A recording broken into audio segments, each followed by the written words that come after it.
Hello viewers, welcome to IT System Admin and Information Technology Learning tutorial channel for you.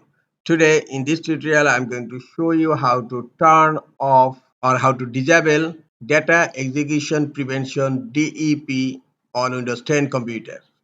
Sometimes it becomes very important for you, so don't forget to watch full video. To disable Data Execution Prevention on Windows 10 computer, go to search, type Windows Security. Now click on Windows Security. In left pane, click on App and Browser Control. Now scroll down. Here you will find Exploit Protection and find the option Exploit Protection Settings. Click on it and you will find here Data Execution Prevention DEP, and now it's turned on by default. Just click on the drop down here and then click on off by default.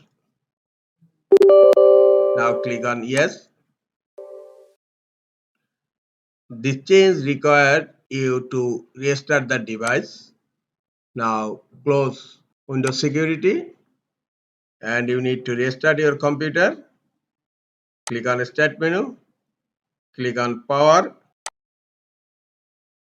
and then click on Restart to restart your computer. After restarting the computer, again go to Windows Security,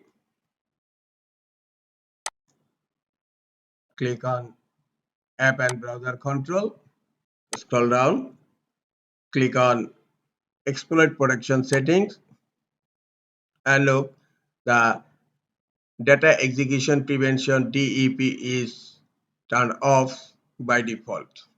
This is all for today. Hope this tutorial is helpful for you. Keep watching for next tutorial. Thank you very much.